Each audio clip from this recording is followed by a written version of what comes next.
Okay, with that, we'll move on. The next report would be on the ACT report. Mr. Hay is here to give us some good news. Absolutely. I don't know if I can quite follow our FFA students. You can just see how dynamic they are and how practiced they are, because they've done this over and over and over again. Their public speaking aspect and leadership is phenomenal. Let's talk about some good news, ACT scores. We have there's 3 different reports here that I've kind of compiled to give you kind of a synopsis of what's going on at the high school in regards to ACT. And the first page is just an overall snapshot. You see the last 5 years of how we've done in our composite. So if you jump down to the bottom line, where are we at? Our composite's 21.9. which is the second highest score we've had in the last 5 years. You see, back in 2010, we were at 22.3 as a composite score. Really, overall, we're right in the range of where we have been. And this 2013 means this is the report on the only juniors, who took the test last school year. So this is not any of the students who took the test at the beginning of this school year, even though that's 2013. So just to kind of clarify those pieces. We'll get a report on the current year's juniors next fall in August.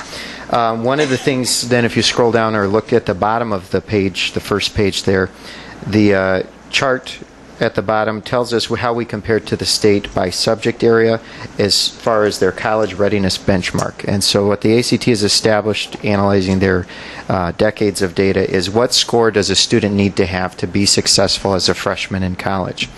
And we want students to achieve that score, obviously, before they leave us, so that they're as well prepared as possible.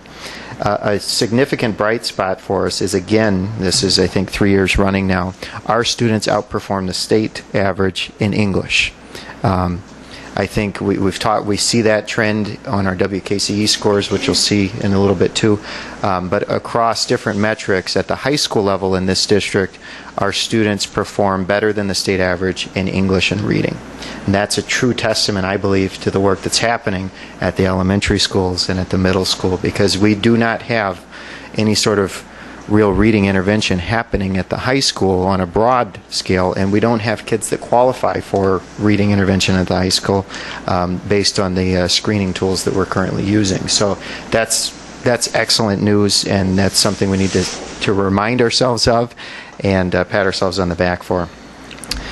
If you flip through, I'm going to have you flip right past the second page and go to the third page. So this is your first sideways chart.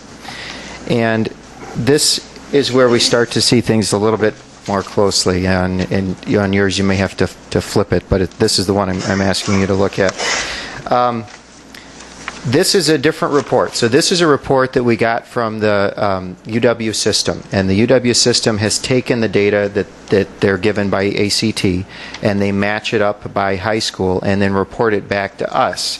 And the intent here is so that we can understand not just how did our students do according to what ACT says they should do nationally, but how they're really doing at UW system schools here in the state. So here what you're looking at, again, it reinforces in English, 80% of our test takers met college readiness benchmarks. That's higher than only 75% at the state level and only 64% nationally. And then you can see where we're at. In algebra, we're 1 point behind the state average. Social sciences, we're ahead by a point. College biology, we've got a 5-point gap behind the state average. We're still ahead of the nation. And then overall, all four, which is what we'd like to see, is all of our students being college and career ready in all four metrics. Keep flipping forward. The next chart that you have is telling us, according to our students who either met the benchmark or didn't meet the benchmark, what's their GPA their first year in college. And of course, we would expect there to be a correlation. If you scored higher on the ACT, you probably have a higher GPA your first year in college. What the UW system is reporting to us on this chart is that holds true. It doesn't come as a surprise. So the top level, again, English, they expect you to score an 18 or higher on the ACT to be ready for freshman level work. And our students who scored that have a GPA of 3.10 or 3.1, and our students who didn't score that high have a GPA of 2.6. So a pretty significant gap in their actual performance as actual freshmen in the UW system, depending on how well they had been prepared according to the ACT. And that holds true across the subject areas. You can stop me if you have questions or want to remark. The next chart then again looks at the percent of our students that are at or above a 2.5 GPA as freshmen and what their course sequence was. So this is what really comes into play when we do work with Ms. Ellsworth in curriculum and instruction as we talk about scope and sequence. So this is an area I'm going to have you look at math in. So the top section there, it's literally the sequence. So students that took Algebra 1, Algebra 2, Geometry, Trig, and then Calc. And of those students, 80% of them who took that kind of a sequence, got all the way to calculus, 80% of them have a higher than 2.5 GPA as college freshmen. 20% of them are below. So jump all the way down to the fourth line, and what you'll see is our students that really only made it through geometry, really only have 3 years, or made it through Algebra 2 rather, really only have 3 years of math. Those students have the highest number of kids who are at the low end of the GPA. We have 31% that are 2.5 GPA or lower. Again, I don't think it comes as a surprise to any of us, but what they're demonstrating for us in real data with our actual students, and pages further in the report you have the names and the numbers, is that our students who take higher level courses in math in high school, regardless of what grade they earn in those courses with us, are better prepared for college level work. They're going to be better prepared to score on the ACT and better prepared to actually perform in college. Why am I pointing that out in math? One of the things that the board approved 3 years ago at the high school, so we'll start to see this fully cohorted through in another year. So I want you to stay tuned for some slight jumps in the data, all right? But one of the things that you approved 3 years ago was eliminating Math Applications 1 and Math Applications 2 at the high school, raising the expectation to say all freshmen will take Algebra 1. Meaning, to get your 3 credits of math, all of our students have to get through Algebra 2. Meaning, many of our students who are already coming in because they've been accelerated in math, so they're coming in at Geometry or Algebra 2 as freshmen, are going to get through Calculus, AP Calculus, perhaps AP Statistics as well. So the sequencing that you put in place 3 years ago that really went into effect last year and this year, full-blown, will start to pan out next year and the following year. And that's why I say stay tuned for some tweaks in this data as those cohorts move all the way through the system. Additionally, is individualized math at the freshman level is going to make a difference too. All right, flip to the last page. This looks at science, and again, sequencing is a big issue. Coming down the pike with the next generation science standards, another area that Patty is going to be leading some efforts on, scope and sequence, is what is an appropriate high school sequence for science. And again, we've got some real data here that demonstrates for us what students need to experience in high school to not only perform well in the ACT, but to perform well as freshmen in college. And the top bar is students who had biology, chemistry, and physics, and you see 87% of them are performing very well as freshmen in college. So again, that's students who come in as freshmen taking biology. Flip to the bottom graphic here, and this is students who take general science as freshmen, biology, and chemistry. Still got 3 years of science, but they're not accelerating to the same height in science, okay? And here it's almost a 50-50 split, the number that are not where we would want them to be as successful freshmen in college. So that will be a conversation that's forthcoming. So stay tuned on that one for for the same sort of reorganization and tweaks that need to happen to start to move those numbers in a more positive direction. Again, I think the overall report on our ACT scores is we are continuing to perform well. There's certainly some bright spots, certainly some areas that we're moving in, so we're growing in, and some areas that we need to grow in the future. Questions? Sure. I'm glad to see that you are looking at biology at freshman level Yep. for anyone that can take it. I think that's really important. As a parent, I had to fight for that for all 4 of mine. So I just think that needs to be. Yeah. It has to become a necessity. Yes. And I think you see that move happening in lots of places.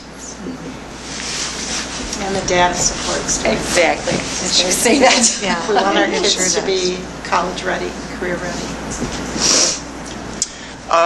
Well, to that point, these are ACT scores, so this is really much more focused on, or I would suggest or submit, and maybe disagree, college readiness as opposed to career readiness. This is our students, and you have to remind me, they were seniors. These or were juniors last year, so it's the current senior class. They were taking it at what time? Anytime during their junior year. Anytime So during their some junior took this during fall, some during spring, some at makeup dates. Yep. Okay, but these are just the students who took the ACT, which Correct. is how many and what percentage of the total class? This one was 115, which is only about 50%. Yep. And so that's one of the other pieces kind of to brace for impact on, is we have 50% of our kids taking the ACT currently. Next year, ACT is set to become the state test, meaning all of our 11th graders will take it, which will have an impact on these scores. Currently, these scores reflect the students who are intending to go to college. They're choosing to take the ACT. Next year, this report will reflect the entire population, whether or not they have intentions of college. Now, with that said, and these were our juniors and now our seniors this year, so you're not comparing the actual student who got a 20 on their ACT with what their actual college grade is, because they're not in college. You have two different reports in front of you. So, good that you asked that so I can clarify. The first 2 pages that are oriented this way, what do we call this? Portrait oriented. This is a report on the current year's seniors who are last year's juniors. The rest of what you're looking at is a report from the UW system, and this is on the graduating class of, it says 2013, which would be, well, we've got different pieces here. So it's a mishmash, but if you look at it's called page 2 in the corner, Wisconsin High School to College Freshman Success Report. And it says right in the corner, these were the college freshmen from 2009 to 2011. So it's several years of cohorts from Toma High School and correlated with the scores that they had on the ACT. So this report coming from the UW system is really, it's a 37-page document with all of the data to back up the charts that they've given us. And that one is really looking at correlation between how kids perform for us and how they're performing in college and what their ACT score was. The first 2 pages are really just our raw scores. How are kids doing with us? Has the UW system been giving us this information, or is this a fairly new report? It's new that they're doing it this way. 4 or 5 years ago, there was a system online that districts could subscribe to for a fee, and you could go in and access this data. But this is the first time that I've had them send me a hard copy of the report and give us a link to access it, free. They sent like just the hard data, a single sheet in the past, but not to the extent of the information we got this year. So any of our students that graduated from here and are in a UW system? We know what school they went to, what their ACT score was, what their freshman year GPA was, how they did in the core subjects as freshmen. We have all of that data. Yeah. That's actually also in the DPI system that we can have access to WISE Dash, and we'll be doing some training with you on that in the near future, so you can see all of the data that is available to us. And that, again, was one of the pushes by the DPI to get us all on the computer system and get everything in so that they're able to access. Because I think the issue is that there's mountains of data, but if you don't put them together so that you can create meaning from them, then you can never move to action. And I think that's a very positive move.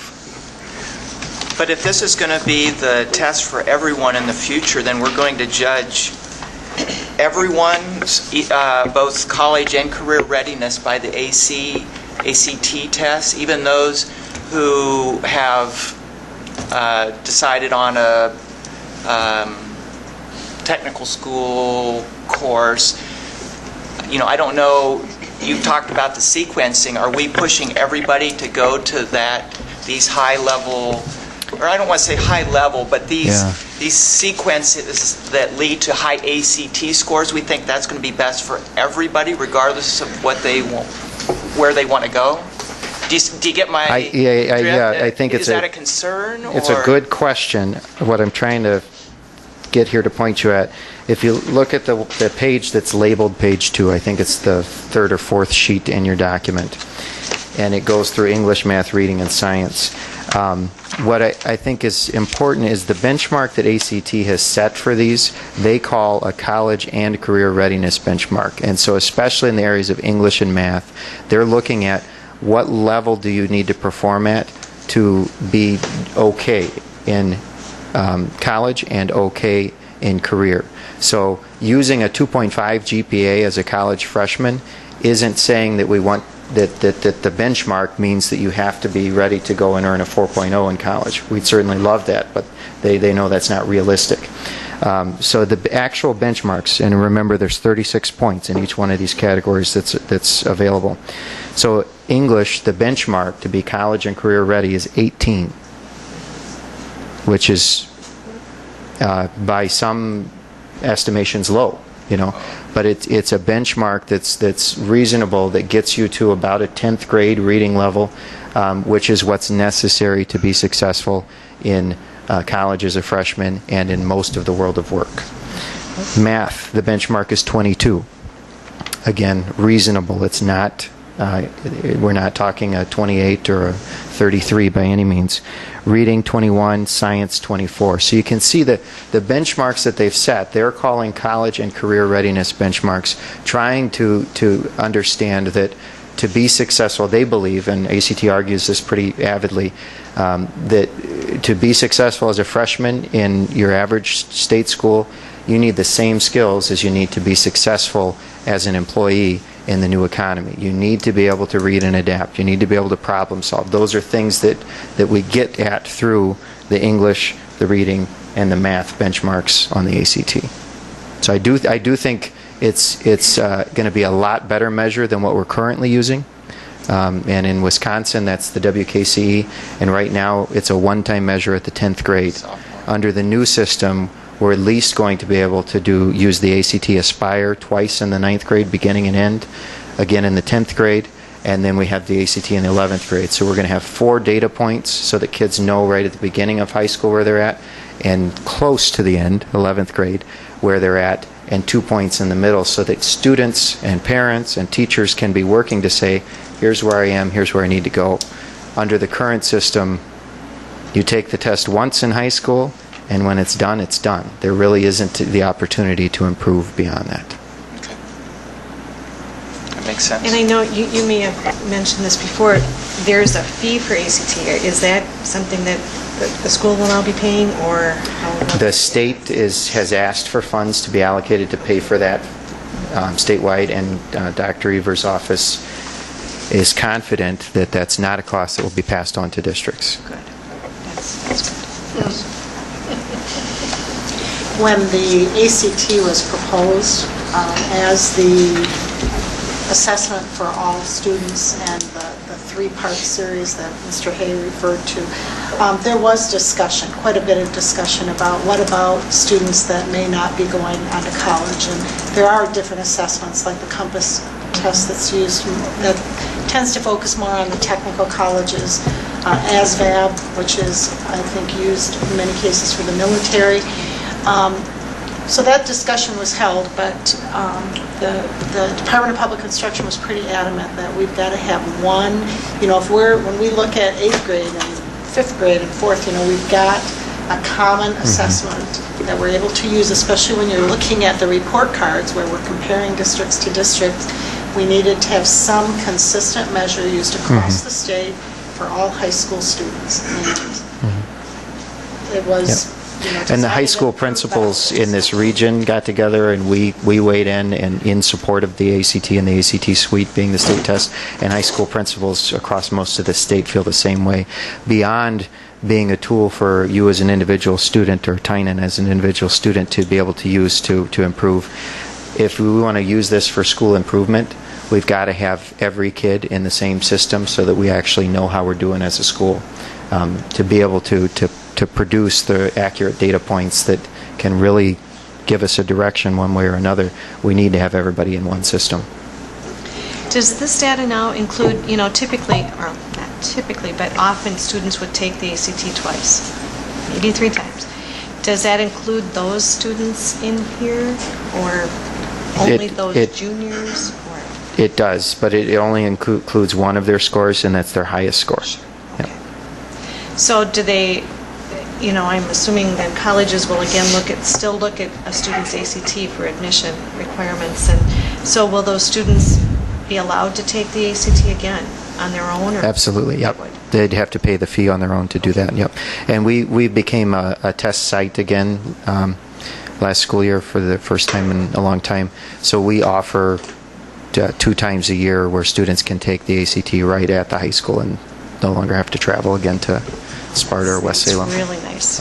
Yeah, that was hard. And also it was hard offering- for students to take it somewhere else where they were not familiar with the service. And also offering ACT prep class, Yep, right? we have ACT prep during the summer, and we have a weekend workshop that the counseling office coordinates with ZAPS, which is really ACT test-taking strategies, which is quite important as well, and other opportunities throughout the year I'm sure that I'm missing, but yeah.